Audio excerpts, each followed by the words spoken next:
plane you will hijack is a Vindicator Delta Wing subsonic bomber. I can fly anything. You take off from UK June 2nd. Disable the crew as discussed. At destination you receive $1 million, new passport and onward passage to Rio de Janeiro. Understood? It will not be easy. The landing you want is going to need steady nerves. For $1 million you will summon them. You'll be taken on board the yacht Disco Volante. So what am I delivering, apart from the plane itself? No further questions. You work now for SPECTRE. For me. Blofeld. Thunderball by Ian Fleming. Dramatised by Archie Scotney, starring Toby Stephens as James Bond, Alfred Molina as Blofeld, Tom Conti as Emilio Largo. With John Standing, John Sessions, Lisa Dillon, Ian Ogilvy, Julian Sands and Janet Montgomery. Martin Jarvis is the voice of Ian Fleming. May the 18th, 1959. It was one of those days when it seemed to James Bond that life was nothing but a heap of 6 to 4 against. So, maybe a 60% chance of survival from all this? Open wide, 007. I beg your pardon, sir. Open and say R. R, sir? I don't follow. Say R. R. Ah, yes, your tongue is furred. I thought so. Shoulders back. Are you a qualified doctor, sir? I'm qualified to save you from yourself. Oh. The MO was right. Spasm in the trapezius muscles, fibrositis nodules. Well, it's not very satisfactory, is it, James? I'm perfectly fit, sir. MO says you must take it easy for 2 or 3 weeks on a more abstemious regime. He thinks you would then make a complete return to physical fitness. Most weekend golfers have fibrositis. Aspirin and embrocation get rid of it. Nothing to it, really, sir. How much stone-ground whole wheat do you eat? I'm sorry? Vegetables, nuts, fresh fruit. Practically none at all, sir. What is this? It's no laughing matter, 007. There is no way to health except the natural way. All your troubles are actually... Troubles? Yes. This, what's it called, toxemia, revealed by your medical, is the result of a basically unnatural way of life. Nature will ride to the rescue, courtesy of Dr. Joshua Wayne, in a white hat. Well, actually, a white coat, anyway. Cure is not beyond our reach, 007. Eh? Well, that's all, James. Miss Moneypenny has made the reservation. You won't know yourself when you come out. New man. Out of where, sir? Shrublands. Dr. Wayne is a remarkable chap. Very up-to-date equipment. Even got his own herb garden. Nice stretch of country. In Sussex. But, I mean, is this really necessary? Essential. If you want to stay in the 00 section, that is. Dismiss, 007. Now, what the hell, Moneypenny? Is he off his rocker? What's all this bloody Shrublands nonsense? The manager's been terribly helpful. Sounds rather dishy on the phone. He can give you the Myrtle room in the annex. I don't want any room in any annex. He says it's, groovy. Looks right over the herb garden. They've got their own herb garden, you know. What's going on? Em's talking like a nut cutlet. I think it's only a passing phase. You know, he gets these bees in his bonnet. What's eating him? Well, of course, you've been away. Last month he got lumbago and he heard about Shrublands from a friend of his. This man swore by it. Told him we were all like motor cars and what we needed from time to time was to go to a garage and get it... what's the word? Decarbonised? Yes, that's it. Is there no end to your talent, James? Anyway, all very luxurious, only 20 guineas a week, and it makes him feel wonderful. Em went for 10 days and came back absolutely sold on the place. Why is he picking on me to go to this nut house? Well, when he saw your medical, he told me to book you in. James, do you really drink and smoke as much as that? It can't be good for you, you know? I'd rather die of drink than of thirst. As for the cigarettes, it's really only that I don't know what to do with my hands. That's not what I've heard. Trust you're finding Myrtle to your liking, Mr. Bond. I beg your pardon? The Myrtle Room. Splendid view of the... Oh, yes, the herb garden. That sundial seems to beam up at you, does it not? Yeah. I imagine you found our naturopathic brochure exciting? Well, I'm looking forward to the potassium broth, Dr. Wayne. Call me Josh, by the way. And our unmalted slippery elm is to die for. I hope not. What? Oh, great. Sense of humour. Could you remove all your clothes, please, except your underpants? Oh, God, I went through all that yesterday. And you read about the unreal glories of massage. Unreal? Well, so outstanding it's difficult to believe. I imagine so. Effleurage, stroking and friction, petrissage, deportment. And vibration, I believe. Quite a few scars. You seem to have been in the wars, Mr. Bond. Near miss, yes, during the war. Really? War between peoples is so old hat. Now just breathe in deeply, please. Well, Mr. Bond, blood pressure's a bit high, osteopathic lesions in the upper vertebrae, and some sacroiliac strain, the right ilium slightly displaced backwards. Bad fall sometime, maybe? Perhaps. So, here we go. Strict dieting for 1 week to eliminate the toxin, massage, irrigation, hot and cold sitz baths, osteopathic treatment, and a short course of traction. Complete rest, of course. Just take it easy, Mr. B. You're a civil servant, I understand. Yep. Do you good to get away from all that pen pushing for a while.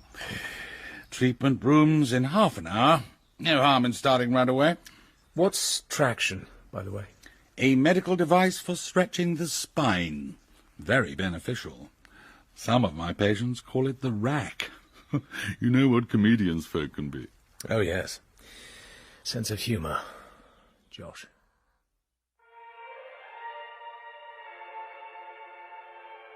Clothes off, please, Mr. Bond. Oh, not again. Bond undressed, and with a towel round his waist followed the masseur down a long room divided into 2 compartments. And if you would care to lie down. He lay face downwards and surrendered himself to the toughest massage he'd ever experienced. Vaguely, he heard another patient arriving. Good morning, Beresford. I'm afraid you'll have to take the wristwatch off, Count Lippy, sir. Nonsense, my dear fellow. I'm always allowed to keep it on. No, sir. You must have had someone else doing the treatment. I'll keep it on, if you don't mind. Sorry, sir. It interferes with the blood flow when I come to treat the arm and hand. If you don't mind, Count. Take it off then, damn you! Get on with the bloody massage. Thank you, sir. Why did he want to keep it on? Rather childish. Who is this Lippy guy, anyway? Turn over, please, Mr. Bond. Oh, right. Bond glanced to his right. Count Lippy's face was turned away from him. His left arm hung down towards the floor. In the middle of the white circle where the watch had been, there was a sign tattooed in red on the skin. A small zigzag crossed by 2 vertical strokes. So, didn't he want it to be seen? It's a tong sign, 007. Secret society. The Red Lightning Tong. Unusual to find anyone but a full-blooded Chinaman being a member. Is it a religious organisation? No, entirely criminal. They're represented in Hong Kong, but their headquarters are across the bay in Macau. Seems Russia has some sort of deal with them. They've cropped up a few times recently in drugs, gold smuggling to India, and top bracket white slavery. They're big people. So what's he doing at Shrublands? We'd be interested if you've got any kind of a line. I'll let you know if anything develops. Good work, 007. But don't forget I told you to take it easy. I'm doing my best, but it's actually quite hard. Have you tried the nut mince yet? It's delicious. As Bond left the phone booth, a movement caught his eye. Count Lippy, his back to Bond, was just picking up the receiver in the next booth. Oh, Lord. How long has he been in there? Did he hear me? Hello, Mr. B. Enjoy your soup and carrot cube this morning? I'm not sure. There was so little of it. You'll be getting less at our starvation regime. I'm looking forward to my nettle tea at 4 o'clock. 3 days now, James. Well done. How was your sitz bath? Shocking. Very good for you. Especially for hemorrhoids and anal fissures. Tomorrow we add baking soda. Exciting. And you are feeling... Averagely terrible. Nagging headache, whites of eyes glowing yellow, tongue nicely furry. Excellent. Just as it should be. The poison's leaving your body. Now more good news, Jim. Yes? In the morning, osteopathic manipulation and traction. Come in. Good Lord. Hello. I've seen you around. Is this what you do? Nearly 20% of osteopaths are women. Take off your clothes, please. Certainly. Patricia, isn't it? Underpants as well? Leave them on. Sure, if you insist. Stand in front of me. Of course. Right. Let's have a look at you.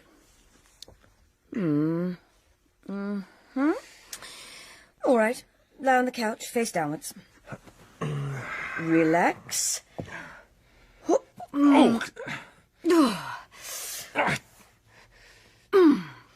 That's it. You can stand up now. You're a powerful girl, Patricia. I'm not finished yet. Clasp your hands behind my neck. Wow. Such eyes. Be quiet. Stay steady. Tricky. What are you doing? Freeing your vertebrae. Okay. You can release your hands now. Must I? I'd really rather. I've never missed a slap in the face by so little. The last time that happened, the man had to leave by the next train. If there were any hope of being kicked out of this damn place, I'd try it again. Don't be silly. Now, pick up your things. You've got half an hour's traction. That ought to keep you quiet. Oh, all right. But only on condition you let me take you out on your next day off. We'll see about that. Oh, pardon me. Well, here I am, darling. Lamb to the slaughter. I hope you're not feeling too strong today. Just get ready, please, Count Lippy. I shan't be a moment putting Mr. Bond on the traction table. Follow me, Mr. Bond. Excuse me, Count. Lamb to the rack. Face downwards, please. Not until you tell me what this thing does. What's all this metal? An electric traction table. A machine for stretching your spine. You won't find it bad at all. It's very soothing, actually. Quite a lot of patients fall asleep. Well, this one won't. Come on, I have to strap you in. Hold on. What strength are you going to give me? Why are those top figures in red? Are you sure I'm not going to be pulled apart? Don't be silly.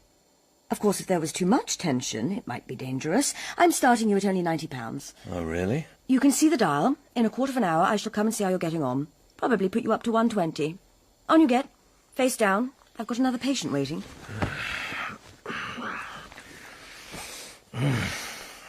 If you kill me, I'll sue. What are you doing? Strapping you in. Chest and hips. Right, I'm going to start the motor now. You'll feel the straps tighten, then relax. It's simply the gears engaging and disengaging to produce the rhythmic traction. Stand by.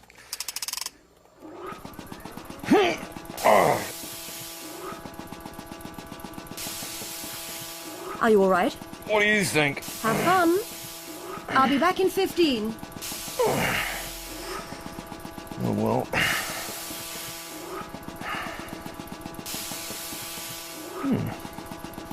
Not too bad after all.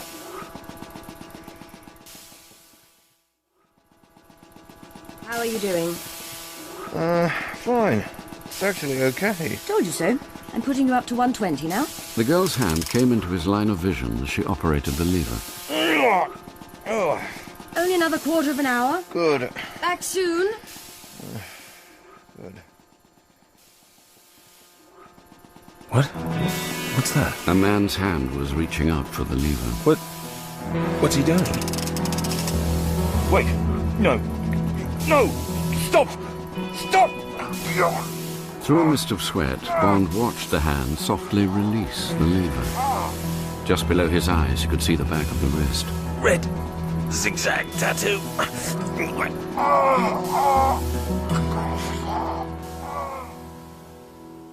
heard the noise of the machine, Josh. I came in to check. The indicator was up to 200. I tore down the lever and ran to the surgery for the chloramine. You injected 1 cc? Yes, the pulse was terribly weak. Then I telephoned you. God, what a bummer. I suppose he must have jerked the lever somehow. He might easily have killed himself. Okay, he must have some safety arrangement installed. This is all M's fault. He's mad, sending me to these grated carrot merchants. Have it out with him when I get back. Pulse is weak, but no structural damage, just surface abrasion of the nerve ends and shock. You'd better take personal charge of the case, Pat. Rest, warmth, and defleurage.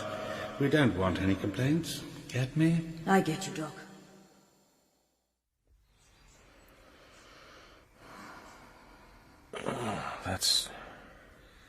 That's good.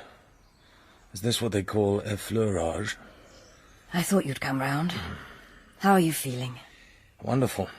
I'd be still better for a double whiskey on the rocks. Dr. Wayne recommended dandelion tea, but I thought a little stimulant might be useful, just this once. I brought the brandy with me. There's plenty of ice. I'm going to give you an ice pack presently.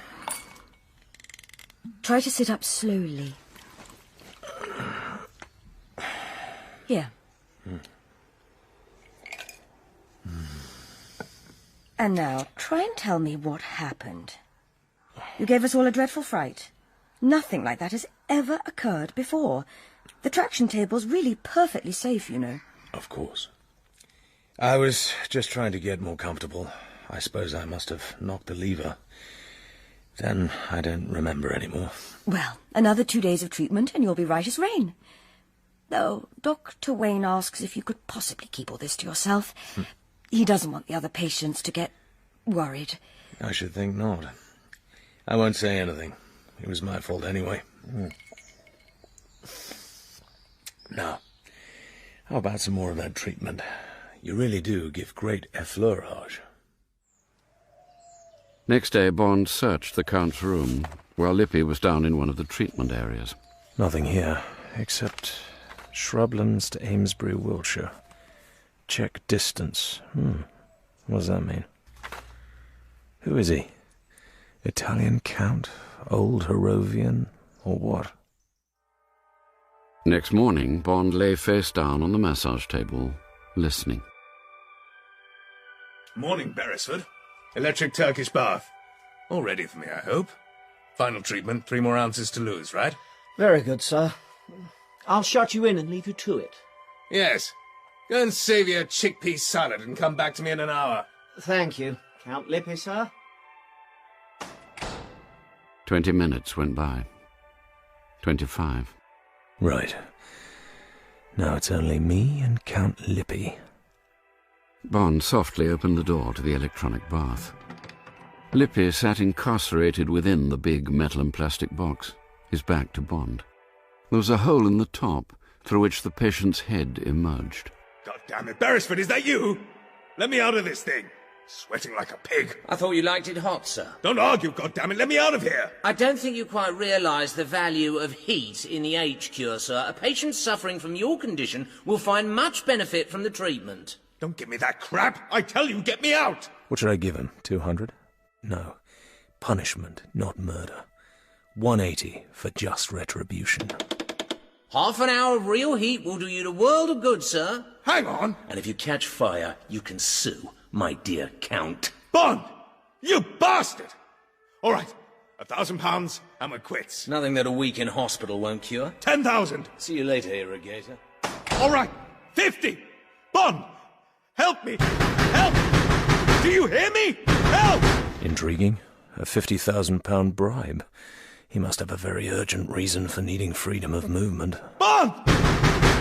Bond! Help me! James Bond was right. The outcome of this rather childish trial of strength was to upset, if only in minute fashion, the timing of a plot that was to shake the governments of the Western world. Willkommen in Paris, meine Herren. Bienvenue à Paris, monsieur. Welcome to Paris, gentlemen. Congratulations.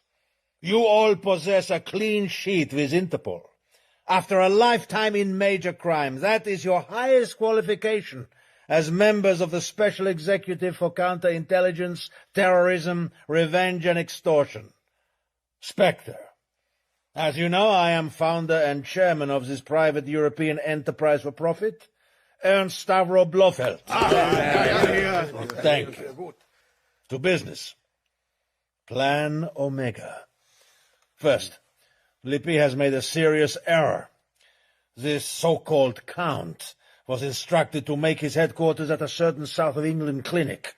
His instructions: to maintain contact with Eamon Petacci at Boscombe Down Airfield, where the NATO bomber experimental squadron is under training.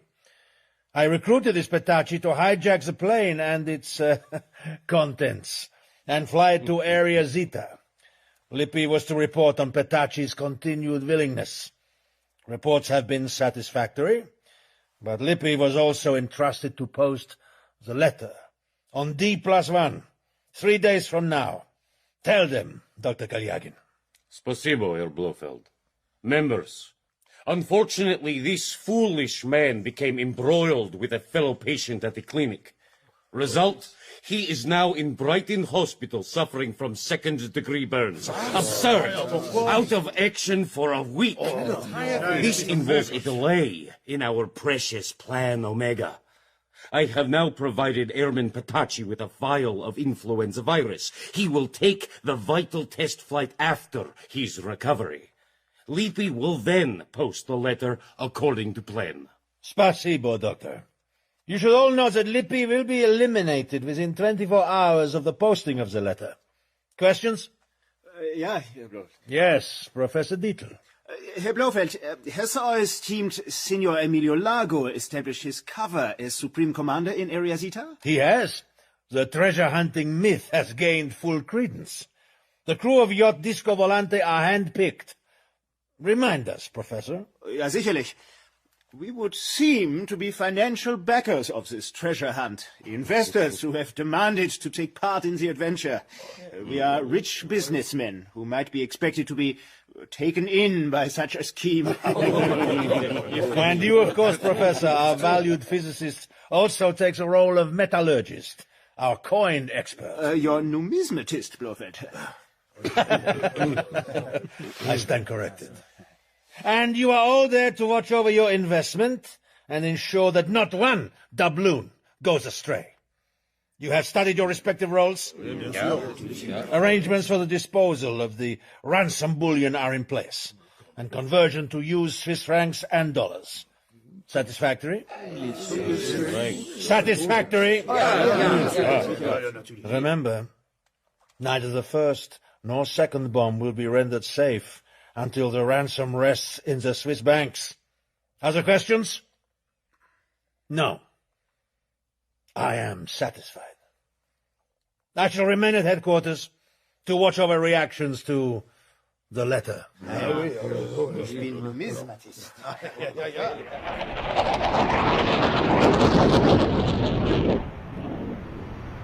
Giuseppe Petacci sat in the fuselage of the bomber observing the men at work in the cockpit. He felt the little cylinder of cyanide in his pocket. It was time. He went through to the cockpit. Oh, hello, Seppi. Enjoying the flight? Keeping a beady eye on us all? Yeah, sure. 5 more hours to go, eh? You realise we're missing north by northwest at the Odeon? We can up catch with it at Salisbury Gormont. Salisbury. Petacci felt for the release valve in his pocket and gave it 3 complete turns. He eased out the cylinder and slipped it into the metal map rack behind him. It's time for a ziz. What's that in Italian? Zizzo? Sonellino. Siesta. Ciao. Ciao. I spy with my little eye. Back at his chair, he clamped on his oxygen mask and watched them through the open door. Under 5 minutes, yes? In about 2 minutes, the navigator suddenly clutched his throat and slid to the floor. The radio operator lurched sideways and collapsed. The 3 other men began to fight for air briefly, terribly, then fell back, spread-eagled. 4 minutes. Give them 1 more. Pressing the oxygen mask tight against his face, he went forward and closed the valve on the cyanide cylinder. He verified the autopilot and went back to his seat. After 15 minutes, he went forward again and began to pull the bodies back into the fuselage. Then he took over the controls. It's like driving a beautiful motor car. Maserati. What color shall I choose? Dark blue. See, respectable. Fit my new identity. Now, last lap. Watch for lights of Grand Bahama. Lose height. Prepare for final approach. Depth of water will be 40 feet.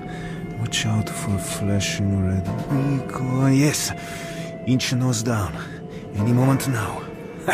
It's going to be easy. 500 feet. 400. 3, 2, Shape of yacht in darkness. Bene. Down. Down. Pronto. Up with the nose. Per grazia di Dio. I have done it. I, Giuseppe Petacci, a millionaire. And plenty of time to get out of escape hatch onto the wing.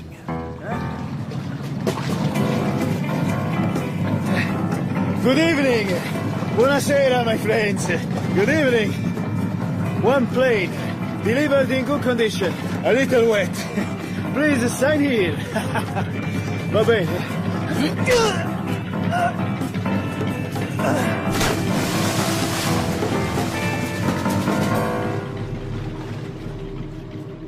Dear Mr. Prime Minister, you should be aware that since approximately 10 p.m. yesterday, June 2, a British aircraft carrying 2 atomic bombs is overdue on a training flight. The aircraft is a Vindicator bomber from RAF Experimental Squadron based at Boscombe Down. Identification numbers on the atomic weapons are indicated below. This aircraft was on a NATO training flight, crew of 5 with 1 official observer. The aircraft, together with the bombs, is now in our possession. Crew and observer are deceased. Whereabouts of this aircraft and of the atomic weapons, rendering them possible of recovery, will be communicated to you in exchange for equivalent of £100 million in gold bullion. Fine .999.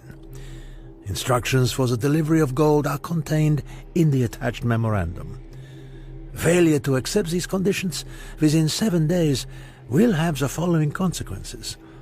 After that date, a piece of property belonging to the Western powers, valued at not less than the aforesaid £100 million, will be destroyed. There will be loss of life. If, within 48 hours after this warning, willingness to accept our terms is still not communicated, there will ensue destruction of a major city situated in an undesignated country of the world. Very great loss of life. This, Mr. Prime Minister, is single and final communication. We shall await your reply. Every hour on the hour GMT on the 16 megacycle waveband. Signed, Special Executive for Counterintelligence, Terrorism, Revenge and Extortion. SPECTRE. SPECTRE? Ridiculous. What's that supposed to mean? The PM received this letter this morning, 007.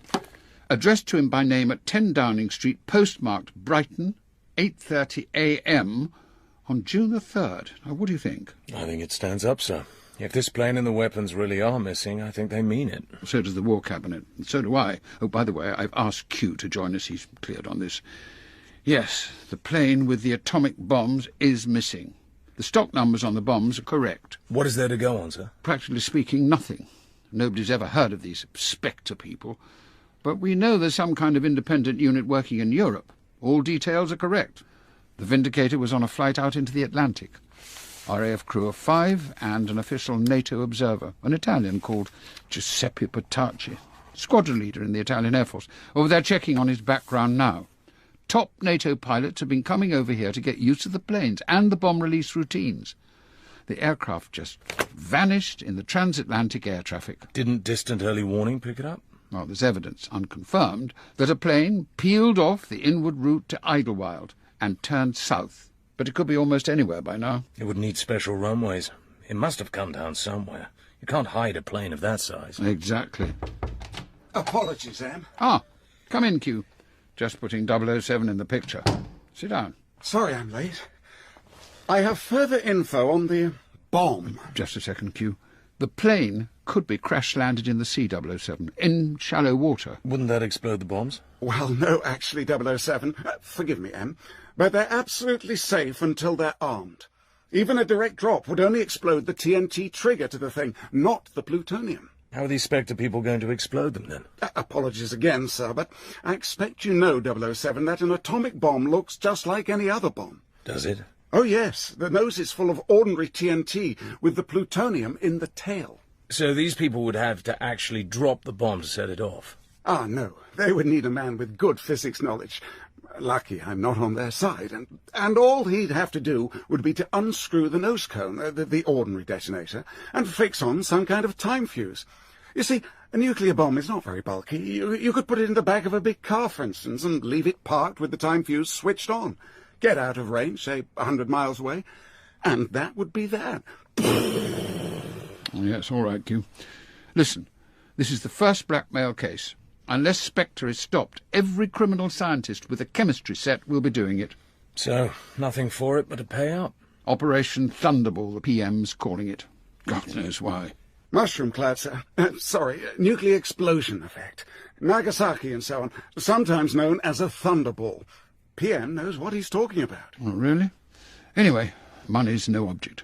We've teamed up with the CIA to cover the world. Where do I come in, sir? I have an idea, and I wish it to be pursued by a reliable man. He means you, 007. The best evidence is that the plane left the east-west air channel over the Atlantic and turned south. Now, assuming it couldn't have landed in America itself... Radar network being too good. Exactly. Where might be suitable, Q? The Bahamas? Thank you. Got to be. Group of islands, many of them uninhabited and possessing only one simple radar station. The nearest of the Bahama group is only 200 miles from the main American coastline. So why didn't SPECTRE send their letter to President Eisenhower instead of the PM? To make us do what we're doing, hunting all round the world. I'm betting they'd like to collect the so-called ransom and close the operation as quickly as possible. We've got to push them as close to the use of No. 1 bomb as we dare. In the hope that something will betray them in the next 6 3/4 days. I'm pinning my hopes on my guess. And on you, 007. You're booked on all planes from now until midnight to the capital, Nassau. You're a rich young man looking for some property in the islands. An excuse to do as much prospecting as you want. Oh, well, if you insist, sir. Who do I cooperate with in Nassau? The governor knows you're coming. Oh, and James. Sir? When this is all over, we'll talk about the joys of shrublands. Right, sir. You should give it a go yourself, Q. Not a chance, sir.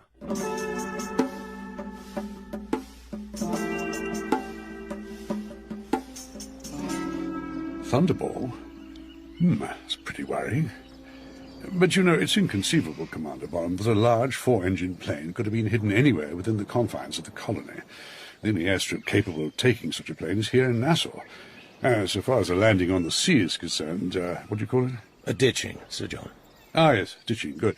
Well, we've been in radio contact with all the outer islands. Replies are negative. And at the meteorological station... Might I ask if the radar screen is manned round the clock? Ah, I see what you're getting at. Things do slacken off a bit when there's nothing scheduled. Let's see. There was a request from the Foreign Secretary about recent arrivals. That's right. Well, I've had a word with Immigration and Customs. Nothing out of the ordinary, just the usual mixture of tourists and businessmen. Immigration will be happy to go through the forms with you. Might I ask a question? Fire away, old boy. I'm looking for a group of men, probably 10, 20, I don't know. They're likely to have a ship or a plane. I gather you have plenty of conventions coming to Nassau. We do have those sort of gatherings, yes. But in the last 2 weeks, only a moral rearmament group at the Emerald Wave and the tip-top biscuit people at the Royal Bahamian. And they've gone now. It's all very respectable. That's just it, Sir John. The people I'm looking for who may have stolen this plane will certainly take pains to be just that. We're not looking for a bunch of flashy crooks. Well, we've got our annual treasure hunt going on. I can't believe you want to bother your head over a lot of rich beachcombers. Do they have a yacht? Ah, I believe they do. And a small plane, for the matter of that. But their top man, Emilio Largo, is respectable enough, and his crew have never once given us trouble. Unusual, actually. Not a single case of drunkenness in 6 months.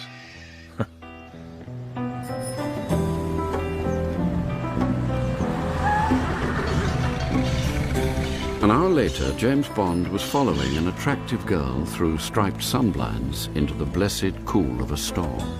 He knew who she was. Hi! I want a cigarette that's so disgusting I shan't want to smoke it. Have you got a cigarette that stops people smoking? Look at all those. Don't tell me some of them don't taste horrible. Well, ma'am, I don't know. You can choose between 2 kinds of cigarette if you want to smoke less. What? And who might you be? My name is Bond. Jimmy Bond. I'm the world's authority on giving up smoking. I do it constantly. Lucky I'm handy. Oh, really? All right. Tell me. Only way to stop smoking is to stop it and not start again. or to have cigarettes that are either too mild or too strong. The mild ones are probably the best for you. Excuse me. Sir? Give me a carton of Dukes, king size with filter. Sure. One moment, sir. There you go. Thanks. Try these. Compliments of Faust. Oh, but I can't. Thank you. Too late. I've paid. I'm afraid smoking goes with drinking. Are you going to give them both up, or one by one? This is very sudden, Mr. Jimmy. Well, all right. But somewhere out of town. It's too hot here. There's a place out beyond Fort Montague. Come on. I'll take you there. This is my car. Mind the metal. It'll raise blisters on you. Bond knew a good deal about her from the immigration form he'd studied that morning. He knew her name was Dominetta Vitali, that she was 29, and gave her profession as actress. So when did you arrive? End of season, one expects to know most of the faces. I got in this morning from New York. I've come to look for a property. How long have you been here? About 6 months. Hmm? I came out in a yacht, the Disco Volante. Flying saucer. She's anchored up the coast. You probably flew right over her coming into land. Is she yours? She's got beautiful lines. She belongs to a relative of mine. Do you stay on board? No, we've got a beach property, just opposite where the yacht is. Place called Palmyra. Belongs to an Englishman. I believe he wants to sell it. It's very beautiful. A long way away from the tourists. Sounds what I'm looking for. Well, we'll be gone in about a week. Oh. I'm sorry. Are you flirting? Sorry. But I've spent 6 months listening to that kind of thing from these silly old rich goats. There's no one under 60 in this place. Any girl makes their bifocals steam up. I expect you'll have the same effect on the old women, with pince-nez and blue rinses. Do they eat boiled vegetables for lunch? Yes, and they drink carrot juice and love prunes. Oh, no. I won't sink lower than conch chowder. You seem to know a lot about Nassau. You mean conch being an aphrodisiac? Is it true? I haven't found it has any effect on me. Are you married? No. Are you? No. Then we might both try some conch soup sometime and, You'll have to try harder than that. I'm Dominetta Vitali, by the way. Really? You don't sound Italian. I was sent to school in England. Then I went to RADA to learn acting. Oh. The British kind of acting. I'm a great fan of Celia Johnson. Really? She's my role model. Oh, perfect. I'm enjoying our brief encounter. My parents thought it was a ladylike way to be brought up. Then they were both killed in a train crash. I went back to Italy. I remembered my English, but you don't get far in the Italian theatre by walking about with a book balanced on your head. This relative with the yacht, wasn't he there to protect you? No. He's not exactly a relative. He's a close friend. Guardian? Maybe. Come and visit us on the yacht. He's called Largo. Amelia Largo. Largo? Yes. You've probably heard. He's here on a treasure hunt. Really? Well, that sounds fun. I'd like to meet him. What's it all about? Heaven knows. He's very secretive about it. There's some kind of map. I'm not allowed to see it. I have to stay ashore when he goes off prospecting. A lot of people have put up money for it. Investors. They've all just arrived. We're leaving in a week, so I suppose the real hunt's going to start any moment now. Trouble with most treasure hunts is that either someone's been there before, or the wreck is so deep in the coral you can't get at it. What are the investors like? They seem all right. Very dull and rich. Emilio's giving a party for them at the casino tonight. What do you do all day? A bit of shopping for the yacht. I like underwater swimming. I have an aqualung. Ah, I used to do a bit. Will you show me some good bits of reef sometime, Dominetta? For God's sake, don't call me that. Most people call me Domino. Oh, it's time I went. Thanks for the drink. They'll get you a taxi. 007, meet 000. Felix Leiter. You made it. Take it easy, friend. Dick Tracy will tell all. Ha! Did you know it was going to be me? Sure. CIA knows everything. Cheers. Bottoms up. So, last time we met, you were with Pinkertons. What's the score? Drafted. Hell, anyone would think there was a war on. When the president sounded the fire alarm, I thought the Russians had landed. And then they tell me to pack my spade and bucket, come on down to Nassau. Well, of course you gripe like hell. Asked them should I brush up on my canasta game and take some cha-cha lessons. And? They told me I was to team up with you down here, so I packed the bow and arrows instead. Now you spill, you old son of a bitch. Hell, it's good to see you. Great story, James. Except planes with atom bombs don't get stolen in real life. Apparently they do. These hijackers sound like pros. We gotta get them. Especially as my medal collection's looking a bit thin since I left the outfit. Where do we go from here? We have to decide whether these people are hunting pieces of 8 or 100 million ransom. You brought the Geiger counter? Sure, and it's a honey. State of the art. Ah, looks more like a Rolleiflex. Yup.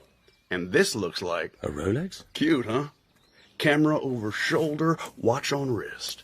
Got it? Now take a look at this watch. And it is a watch.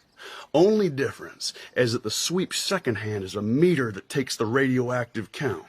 You still wearing that old timepiece of yours with the big phosphorus numerals?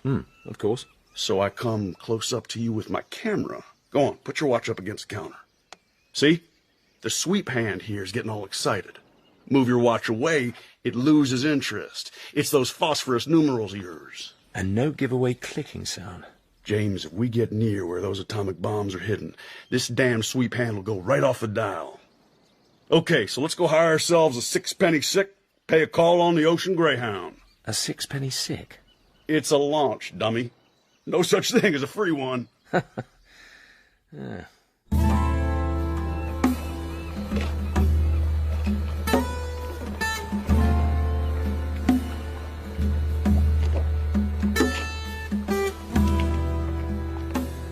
So, forgive all these charts. Please, sit down, gentlemen. Cigarette? Maybe drink, something to drink, something cool. Perhaps, Planter's Punch, Gin tonic? No? Beer? Come on, you must have had a warm journey in the open launch. I would have sent my boat for you if you told me you were coming. Just tonic. I'll have the same, thanks. Mr. Largo, I'm very sorry to barge in like this. No. We just got in this morning from New York. I've only a few days, so I'll get a move on. The point is, I'm looking for a property down here. Oh, yes. Oh. No, what a good idea. It's a wonderful place. And I've been here for 6 months already. I like to stay forever. But the prices, whoo-hoo. You are wise to come at the end of the season. Perhaps some of the owners will not open their mouths so wide. That's what my attorney here advises. Is that not so, Mr. Larkin? I've made inquiries on Jimmy's behalf, Mr. Largo. I wouldn't advise any client of mine to invest at these prices. Oh, absolutely. Now, you mentioned something about Palmyra, Mr. Bond. Jimmy. I understand you have a lease on the property, Mr. Largo, and there is talk that you may be leaving the house before long. Yeah. I gather the owner might sell if he got the right price. What I was going to ask was whether we could look the place over any time that might suit you. Oh, but of course, my dear fellow, whenever you wish. There is no one in residence except my niece, Cora. I will tell you are going to call. It's a charming property. If only all rich men had such good taste. Well, that is extraordinarily kind of you, Mr. No, it's nothing. Now, we should leave you in peace. Perhaps we may meet again. You must come over and have lunch. But with a yacht like this, I don't suppose you ever want to come ashore. Wait, now, you can spare 5 minutes. We are rather crowded at the moment. You have heard of the treasure hunt? No doubt you don't believe in these things, but my associates and my investors, they're all on board. So with the crew, there are 40 of us. You would like to have a short tour? Well, that's more than kind. Thank you. We'd love to see over the ship if you can spare the time, Mr. Largo. Good. Well, all right, come. It will take a few minutes. Come. After you, gentlemen. Negative. Absolutely negative. Radioactivity around the engine room and the radio room, but that's normal. It was all normal. One thing struck me. There was no way down to the hold that I could see. Unless it's a manhole under the carpet. Strange what he said when I asked if there was more cabin space down there. No, it's just the storage space and the fuel tanks, of course, because we have to carry several tons. You know, the ballast problem is important with these ships. When her bows come up, the fuel goes to the stern. So, we have big lateral tanks to correct these things, that's all. Oh, yeah? Wonder what he keeps down there. I'll ask the governor for a check via customs to see just how much fuel he carries. Still, I'd have said the whole outfit's as clean as a whistle if it wasn't for all that missing space we weren't shown. Remember that merchant ship off Gibraltar during the war? The Italian frogmen used it as a base. Big sort of trapdoor affair cut in the hole below the waterline. You think it could be something like that? Maybe it could. No, Jimmy, not convenient. My guardian and some of his friends are coming ashore. Oh, disappointing. Will I at least see you at the casino tonight? It's possible. I'll be dining on board the disco, and then we'll sail round and anchor off the casino. Good. Looking forward. Will I remember you? Oh, I'll remember you by your beautiful blue eyes. And maybe the blue rinse that matches them. A Geiger counter, no less. I congratulate you on your thoroughness, Commander Bond. As Governor, I won't pretend I'm not somewhat relieved. Relieved, Sir John? Well, splendid news that the Disco Volante and Mr. Largo both passed your respectability test. Actually, they haven't. What do you mean? I'm still not satisfied, which is why I asked for that information. Oh, dear. Well, yes, I do have something here from the Harbour Police. The Disco carries a maximum of 500 gallons of diesel. Took that amount in on the afternoon of June the 2nd. Also carries approximately 40 gallons of lubricating oil, 100 gallons of drinking water. All carried amidships, just forward of the engine room. Is that what you want? It makes a nonsense of Largo's talk of lateral tanks and a ballast problem and so forth. I'm sorry, there's something on board he wants to hide. Treasure hunting equipment, perhaps? Maybe, but nice Mr. Largo is still an unreliable witness. Look, the Disco will be lying in the harbour tonight. Is there someone, perhaps on your police force, who could give me a hand with an underwater recce? I'll need a sound aqualung, fully charged. Oh, Lord, is this wise, Commander?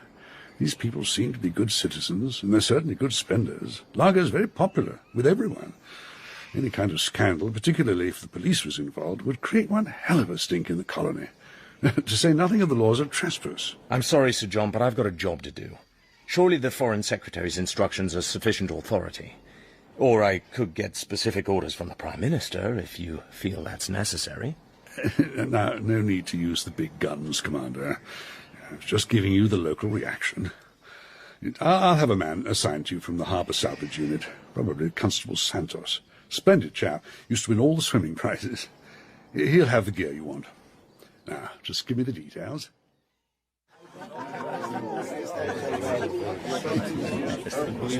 Banco. Ah, Banco. Once again. Banco. Bravo, Signor Largo. Every time. Beautiful young Dominetta. She brings you luck. Oh, I don't think so, Professor. Come on, Emilio. I'm bored. Oh. Hurry up. I'm ready for champagne and caviar. Not yet, Dominetta. I am past my third Banco. I feel the bank is going to run. But, Signor Largo, the table has no memory. Luck is strictly for the birds. Banco. My good friend, Mr. Jimmy Bond. You may say so, you know. Everybody. Now, we have the big money coming. Maybe I should pass the bank, because the English know how to play the railway trains. Now, if I have to lose, I will certainly like to lose to Mr. Bond. A bank of $800, I see.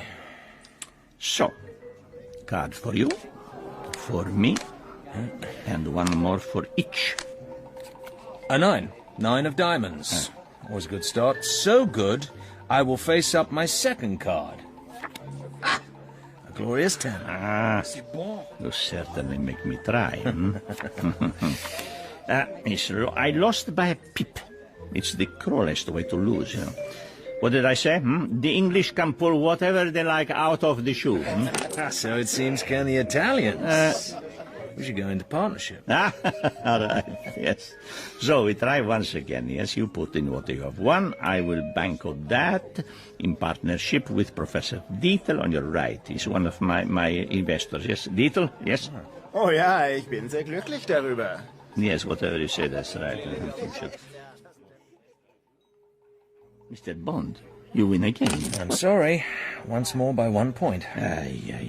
Now, indeed, writing is on the wall. Professor, you will have to continue alone. This Mr. Bond he has green fingers against me. I surrender. Okay, here you are. Well, $1,600 in 2 coups, over £500. And it would be fun to pass the bag. La main passe. La main passe. What? Jimmy, don't do that to me. Don't tell me the bank is going to go down in the next hand. I shoot myself. But really. Okay. I will buy Mr. Bond's bank, and we will see. There. Banco. Aye. Banco y fe. But you are hunting me, my dear fellow. You are pursuing me. What is this? Is vendetta? When I came to the table, I saw a spectre. What? What did you say? What do you mean? The spectre of defeat. I thought your luck was on the turn. Perhaps I was wrong. Let's see. Is it about to go?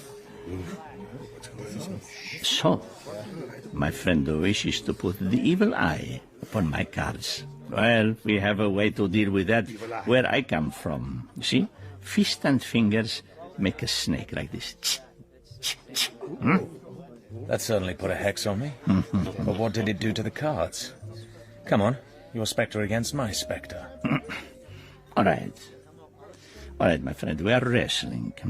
The best of 3 fours. Yeah? Here comes the third. No card, thank you.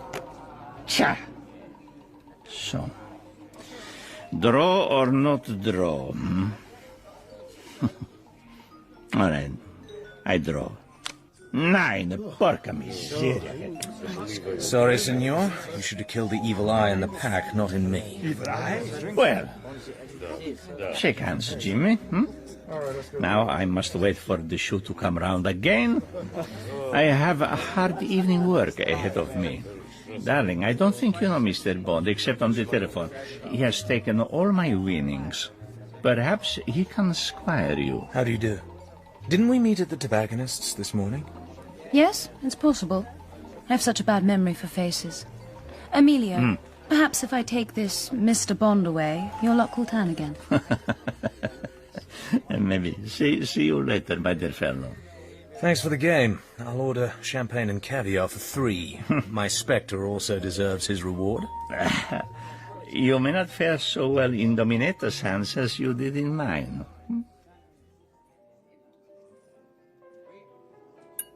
Did you hurt yourself swimming today? Why do you ask? You have a slight limp. I have one leg an inch shorter than the other. Does it displease you? No, it's pretty. Makes you something of a child. Instead of a hard, old-kept woman, yes? Is that how you see yourself? It's what everyone in Nassau thinks. I make up my own mind. Would you like to know what I think of you? Every woman likes to hear about herself. But make it sound true, otherwise I shall stop listening. All right. Your true sensibilities have had to be put aside, but not very far underground. Now you've got the things you wanted, you've almost had enough of them. Just for the record, you're beautiful, provocative, self-willed, cruel. Well, I told you most of that. Why do you say I'm cruel? When Largo was losing, you didn't give him a word of comfort or encouragement. I would say that's cruel. Men don't like failing in front of their women. I wanted you to win. I cannot pretend. You didn't mention my only virtue. Honesty. I love to the hilt and I hate to the hilt. With Emilio, I'm halfway. Where we were lovers, we are now friends who understand each other. So you're fed up with your gilded cage? Yes. It is cruel for Emilio, but it is also human. Emilio wants women for use, not for love. Give me some more champagne. All this talk has made me thirsty. And I would like a packet of players. I am fed up with just smoking smoke. I need my hero. Miss, 10 players, please. Sure, miss. Here. Thank you, sir. Please, as they say in the advertisements. What's that about a hero? Ah, you don't know. Ah, my one true love, the man of my dreams, the sailor on the front of the packet of players. Here he is. Oh, you don't understand the romance of this wonderful picture. This man was the first man I ever sinned with. I took him into the woods. I loved him in the dormitory. You're not bored having to listen about my hero? I'm only jealous. Go on. I spent all my pocket money on him. In exchange, he introduced me to the great world outside Cheltenham Ladies' College. He grew me up. He put me at ease. He stayed with me. My talisman. My obsession. What a hero. My brother is just the same. He hung on to a little metal charm his nanny had given him until he was 19. Then he lost it. I shall never forget the scenes he made, even though he was in the Air Force by then, in the middle of the war. He said it brought him luck. Did it? He's done all right. Much older than me, but I adored him. Girls always love crooks. He said our grandfather had been so successful as a smuggler in the Dolomites that his was the finest among all the Patachi tombstones in the graveyard at Bolzano. My brother said he was going to have a finer one still, by making money the same way. Patachi? Is that your family name? Oh, yes. Battaglia is only a stage name. What happened to your brother? What's his first name? Giuseppe. He went wrong in various ways. But he was a wonderful flyer. Last time I heard of him, he'd been given some big job in Paris.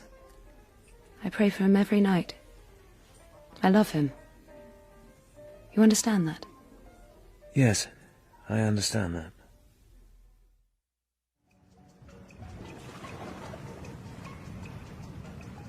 Any big fish about? Help me with this, Santos.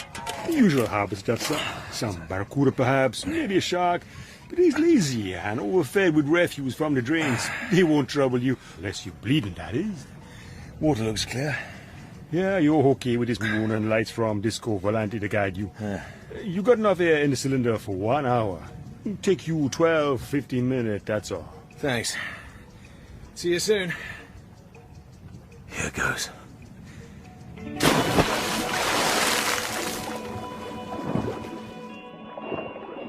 A few inches above the bottom. Forward now. Nerve steady. Keep the moon at my right shoulder. Jeez. Barracuda, all I need. 10 yards away. So what do? Not to panic. Fear communicates. Establish a quiet pattern. Stick to it. 3 more minutes to go. Keep a rhythm. Show immunity. Good. Seagrass ahead. Shit. Barracuda's still alongside. Anchor. Well, I'm here. Okay. Upwards. Slowly. Slow. Look down. Barracuda? No sign. And here she is. Disco. Mechanism of the hydrofoil. Get your bearings, James. Okay. Move slowly along the hull. Yes, it's there. The ridge of a wide hatch. Okay, try the Geiger counter. So, what's inside these closed doors? Well, the machine's alive, but registering virtually nothing. No bombs in there. Home, James. Well. Underwater sentry. With gas gun. Okay. Scythe. Upwards, James.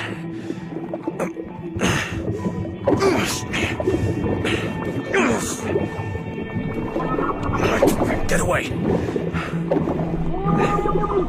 Well, what do you know? My chum the Barracuda. The ultimate hostile weapon. Thank you. Clearly respect pays off.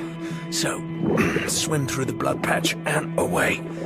Much obliged. Grenade? From above? Oh, that's all I need. Come on, James. All your strength. Down, and away.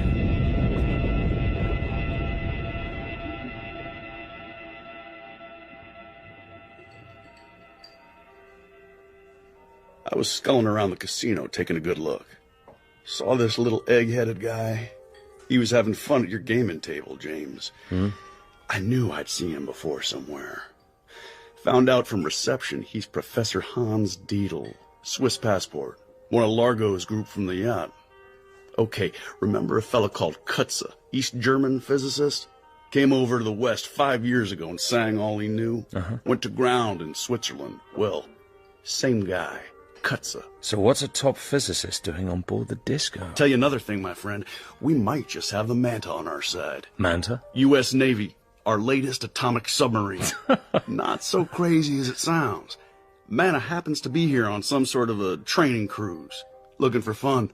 Cool, huh? Fun? But you know, with what you got this evening, I'd pull the whole Disco lot in on suspicion. Suspicion of what? Largo would reach for his lawyer and they'd be out in 5 minutes. What single fact have we got that he couldn't dodge?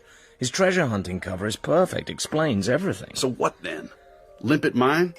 Send her to the bottom in error, so to speak? No. We have to wait. Okay. What Largo's got to do now is collect the bombs and make for target number 1. Ready for 0 hour in around 30 hours' time. And nothing we can do until he's got one or both of those bombs on board.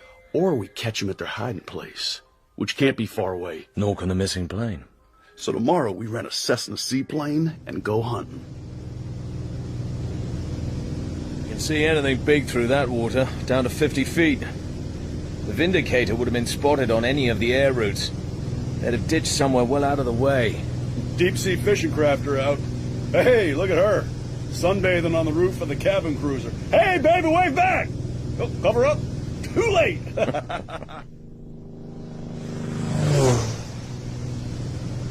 Grand Bahama coming up dead ahead. Want me to give the rocket base a buzz? Prohibited flying area.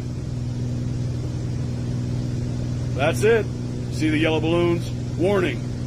There's a flight test on this morning. NIA KOI, NIA KOI. You are in a prohibited area. Oh, hell. Can you hear me? Change course southwards immediately. NIA KOI. This is Grand Bahamas rocket base. Keep clear. Keep clear. No use interfering with world progress. But if that little heap of ironmongery isn't worth $250 million, my name's P. Rick. Gotta be their target. And it's just about 100 miles from Nassau. Perfect for the flying saucer. Keep on south. This is more like it. Sandbanks, shoal water, ideal hiding place for the plane. Bring us down to 100 feet, Felix.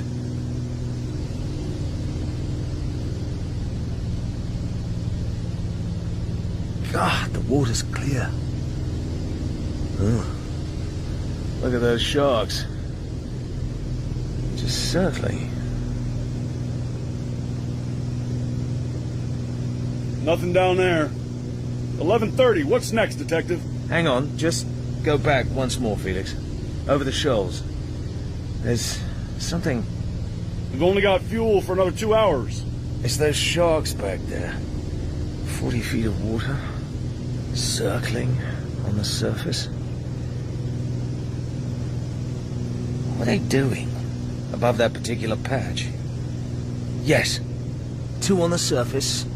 1 deep down. It's nosing at something, pulling at it. And there's a... Put it down over those sharks, Felix. I think this is it. Christ! I hope I can make it. Difficult to get a true horizon. This water's like glass.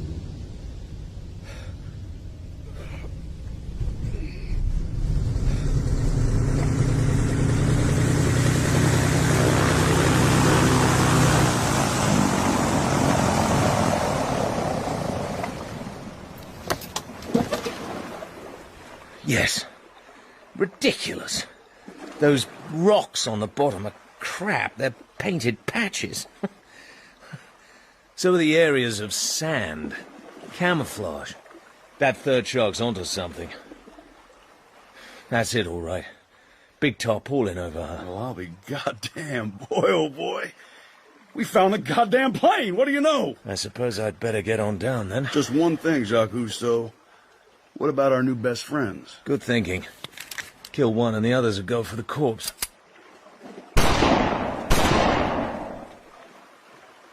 Huh. There they go. Such enthusiasm. No loyalty. A dreadful feast. Take the gun. Get this thing on my back. You know the design for the Vindicator? Where to look? Yes. So long. Tell Mother I died game.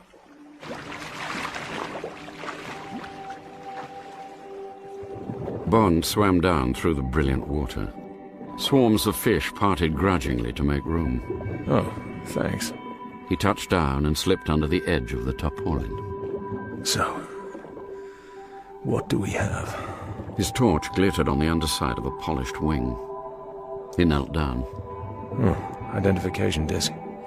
Giuseppe Petacci, number 15932. Got you. He went on towards the fuselage and climbed in. Oh my God. On the roof hung the corpse of a crew member. In decomposition it had risen from the floor, and dozens of small octopuses hanging from it like bats now let go their hold and shot jet-propelled to and fro inside the plane. Get away! Get away! Bond proceeded towards the cockpit. Cyanide canister.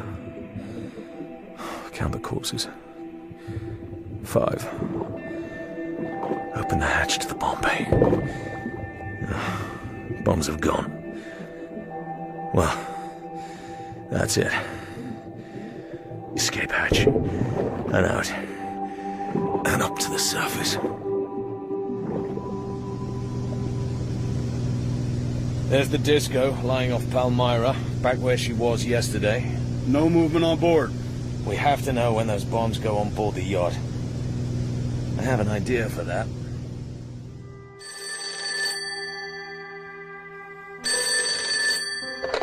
Yes? James, where have you been all morning? I thought you might have gone back to New York. No, just looking at an intriguing property. I want you to come swimming this afternoon. Love to. Where? A beach, a mile along the coast from Palmyra. Look out for a thatched hut. Skin diving is fun there. Not so many people. James, I must tell you, I've been told to pack and come on board this evening. Emilio says they're going after the treasure, tonight. Dead secret, so don't tell anyone. But he's vague about when we'll be back. I thought, when can you get there? Half an hour. We'll have more time. On the reef, that is. Commander Bond, my watchers tell me that the Disco moved to the oiling wharf this morning and filled her tanks. She's back at anchor off Palmyra now, though. We just flew over her. Yes, but I'm told her seaplane was lowered over the side half an hour ago and took off eastwards. Did your people radar track it? They did, but they lost her among the islands to the southeast. What's your latest? You were off the radar too, you know. Too early to tell, Sir John. You couldn't lend me a car, could you? Yeah, I suppose so. Land Rover do? Anything with 4 wheels. And I'm going to need a submarine. Sorry, you better ask the CIA.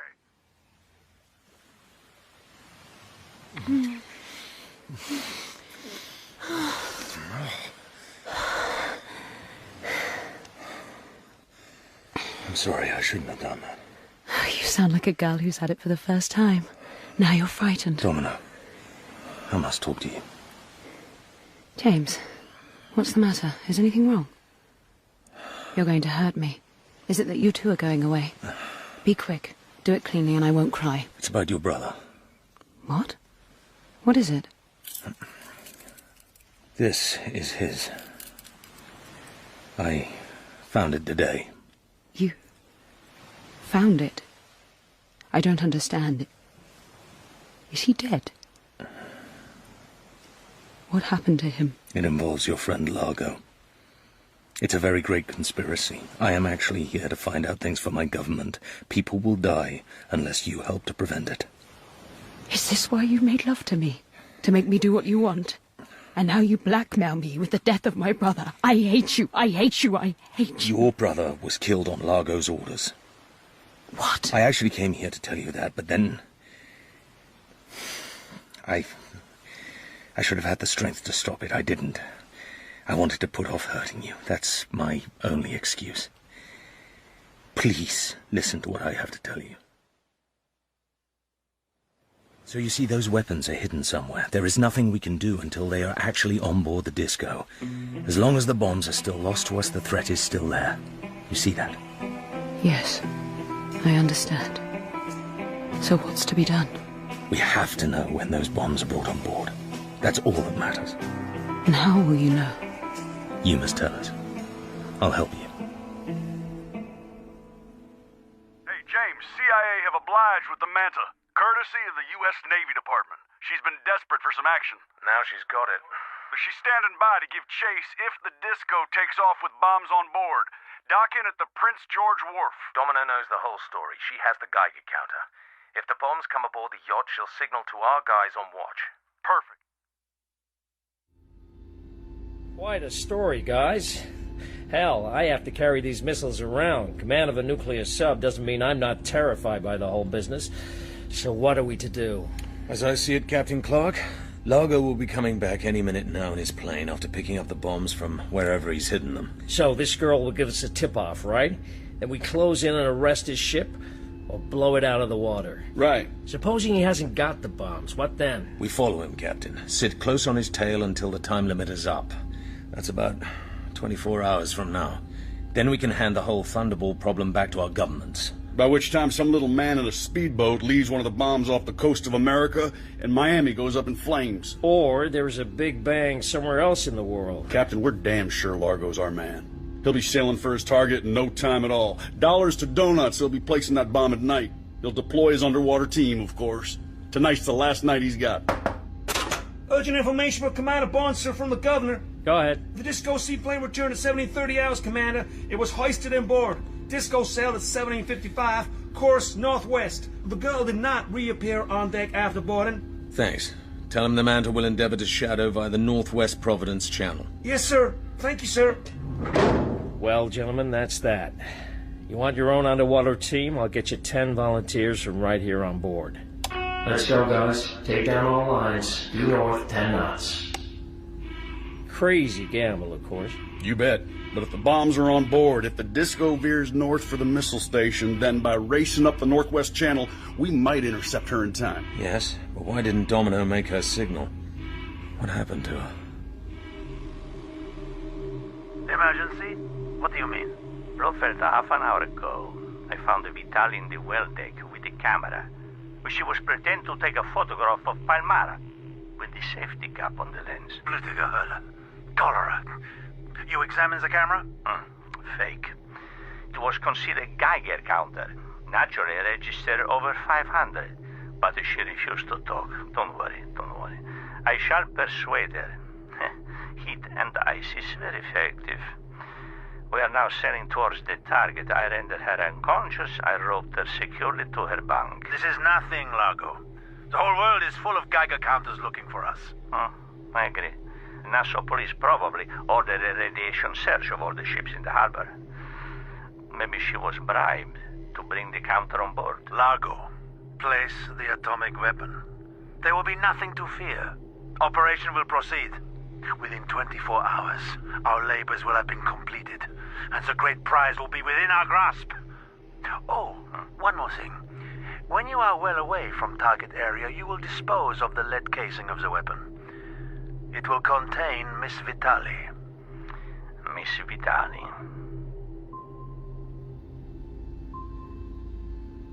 "30 fathoms.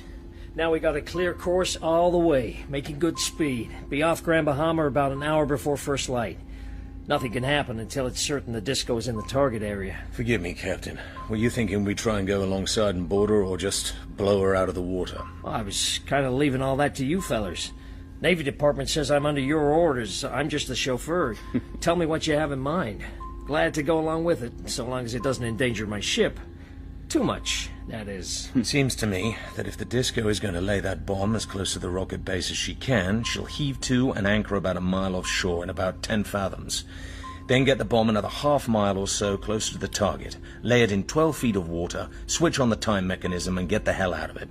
For my money, assuming the bomb's set for the 12 hours Largo's got before the time limit expires, he'll go back to Nassau with his treasure hunting story and wait for his next orders from SPECTRE. Unless he's managed to get information out of the girl. Leaving all that aside, Commander Bond, how's he going to get that bomb out of the yacht and right into the target area without being spotted? I'm sure that's the real purpose of the Disco's underwater compartment. They'll have one of those underwater sleds in there, and probably an electric torpedo to haul it. They'll load the bomb on the sled and take it in with a team of underwater swimmers, lay it and come back to the ship. Makes weird sense. So what do you want me to do about it?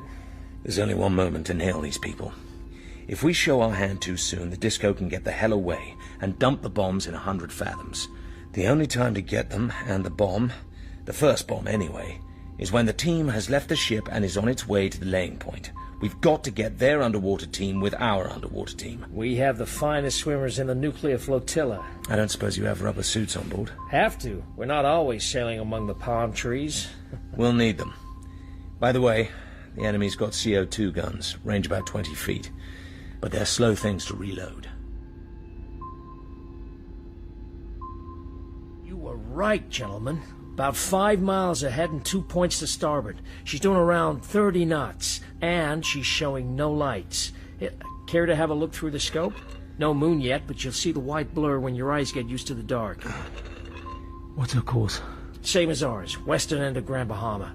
We'll go deeper now and put on a bit of speed. We've got her on the sonar as well, so we shan't lose her.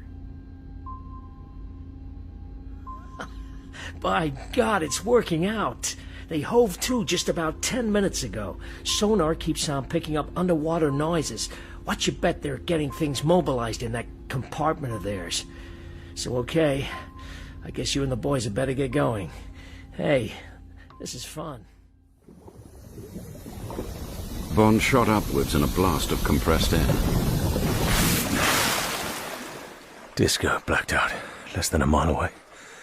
In Grand Bahama. Rocket base to the left. Bond quietly jackknifed his body down below the surface again. The men were spread out in a rough wedge, slowly marking time in the water. All here. 11 gleaming masks. If only we can achieve surprise. He shifted the grasp on his spear to an attacking position, jerked up his thumb, and the black wedge fanned out into formation, cruising forward over the low coral like a giant stingray. Now it's just a question of speed and navigation. 100 yards on, Bond signaled to fan out further. Yes. White flesh. And there. And there. And the sled, towed by the electric torpedo chariot. We were right. Hell of a lot of enemy. Maybe 12. CO2 guns. Not good odds. Bond made the hurling signal for the attack and plunged forward. 30 yards. 20. Haven't seen us yet. But now the moon threw his shadow forward across a pale patch of sand, and one man, then another, glanced quickly round. Bond's spear caught one of them in the side and hurled him against the next man in line. Bond drove on into the mass of swimmers now scattering in all directions. The spear ripped into the rubber protecting Bond's stomach. Blood or seawater. He clung for a moment to a coral outcrop while the black tide of his men swept past him. The battleground had now shifted to a wide expanse of clear water fringed with broken coral. On the far side, Bond saw the now uncoupled sled laden with something long and bulky. The first atom bomb. He began to swim round the flank of the pool. The sled with its obscene weapon was guarded by 2 of Largo's men. So, where is Largo?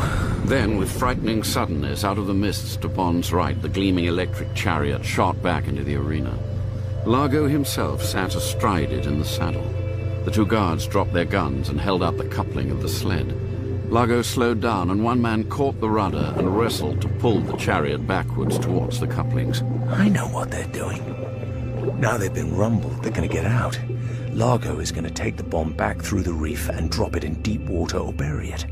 Same thing with the second bomb in the disco, of course. We've kind of won. But with the evidence gone, Largo will say that he'd been ambushed by rival treasure hunters. Once again, the treasure hunt cover will hide everything. Bond flung himself forward and grabbed Largo's aquiline. Largo turned in time to parry Bond's spear. The chariot broke surface. Bond let go and, clutching its stern between his legs, slid back until he felt the top of the rudder at his back. Now, get a firm grip. Mind the propeller. Drag hard downwards, and then down comes Largo into the water. He's finished, surely. Won't activate the time fuse now. Nothing for it, James, but to get away, stay alive. Bond dived down again towards the coral. He followed a narrow lane between the sharp clumps, but now a black shadow was above him. Largo. Watching Bond, biding his time. No room to turn around in. Either swim on or stop. He's got me like a rat in a trap. But he'll have to come in and get me. Here he is. Largo stood facing Bond between the walls of coral. Slowly he advanced. His right hand shot out at something. When the hand pulled back, it was writhing with 8 more fingers. Largo held the baby octopus in front of him like a small waving flower. Bond picked up a rock. Well, this across Largo's mask will be better than a baby octopus across mine. Largo leapt forward. Bond dived for Largo's groin, rock in hand, but Largo's right hand came swiftly down, clamping the octopus across Bond's mask. Then both his hands got Bond by the neck and held him at arm's length, squeezing. Can't see anything. Oh, but how? Why? What's happened? Am I free? There's light, I can... In front of him lay Largo, with a spear sticking horribly through his neck, kicking feebly on the sand, and behind him, looking down at the body, Domino, fitting another spear into her underwater gun. Bond got slowly to his feet. A wave of blackness began to creep up over his vision. He leant against the coral, his mouth slackening round the oxygen tube. Water seeped into his mouth. No! No! Don't let that happen! A hand stretched forward, but Domino's eyes behind her mask were blank, lost. What? Blood on her bathing suit, red marks. Oh, she's ill. We'll both die standing here unless I... Come on! Come on! Take my hand. Yes, that's it. Moving up. Not so difficult. The 2 bodies reached the surface together, then lay face downwards in the shallow troughs of the waves. The oyster light of dawn slowly turned pink. It's gonna be a beautiful day. Doc said I wasn't to see you, but I thought you might want to hear the score. Okay? Yes? Domino, how is she? We were right about Miami, James. It was going to be target number 2. They were going to plant the second bomb in the yacht basin. So now everybody's happy. Oh, sure. Except me. Haven't been able to get away from my damn radio until now. And there's a pile of cipher stuff from M, just longing for you to get around to it. Oh, yes. M. Top brass from CIA and a team from your outfit are flying in this evening, so we can hand over. Watch our 2 governments getting snarled up over the Thunderball epilogue. Epilogue. What to tell the public, what to do with these SPECTRE guys. Whether to make you a duke, how to persuade me to run for president. Tricky details like that, huh? And then we'll damn well get away. Have ourselves a ball someplace. Maybe you'd like to take that girl along. Is she okay? Hell, she's the one that deserves the medals. The guts. They cottoned on to the Geiger counter. God knows what that bastard Largo did to her. But she didn't sing, not a damn word. Sing? When they were underway, she somehow got herself out of the cabin porthole with her gun and aqualung and went to get him. Saved your life into the bargain. Oh, hell, here's your damn medic gumshoeing down the corridor. I'll be seeing you, James. Wait, Felix. How is she? Just tell me. Doc says she'll be all right. Suffering from shock, needs rest. What was the matter with her? She swam a long way. She was not in a condition for such a... Doc says you get plenty of sleep. You gotta take it easy, James. Take it easy? Where have I heard that before? Tell me what's the matter with her. Where is she? For God's sake, Felix. James, he's roughed her up pretty badly. She's suffering from burns. She's still in great pain, but she's next door, room 4. Don't tell the doc I told you. Take it easy now. Domino? Jimmy, you are to stay here. Do you understand? You are not to go away. Do you hear me? What? You okay? I just wanted Sleep. Thunder.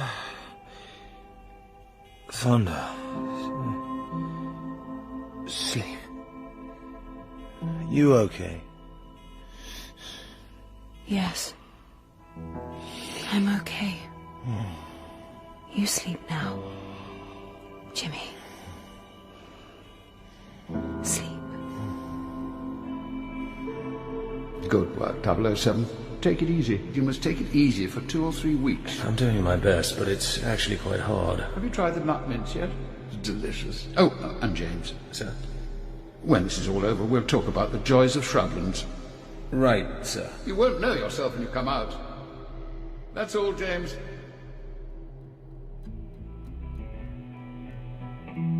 In Thunderball by Ian Fleming, James Bond was played by Toby Stevens, Emilio Largo by Tom Conti, and Blofeld by Alfred Molina. Domino was played by Janet Montgomery. Felix Leiter, Josh Stamberg, Dr. Wayne, John Sessions, Patricia, Lisa Dillon, Count Lippy, James Callis, and the Governor of Nassau, Ian Ogilvy. Miss Moneypenny, Janie D, Captain Clark, Nigel Lindsay, Q, Julian Sands, and M was played by John Standing. Batachi and Professor Deetle, Matthew Wolfe. Massa Sam, Alan Sherman. Massa Beresford and the pilot, Darren Richardson. Dr. Kaliagin and radio operator, Aaron Lyons. Santos and submarine officer, Simon de Denny. Other parts were played by members of the cast. Martin Jarvis was the voice of Ian Fleming. Specially composed music by Mark Holden and Philip Smoot. Thunderball was dramatised by Archie Scotney, directed by Martin Jarvis, and is a Jarvis and Ayres production.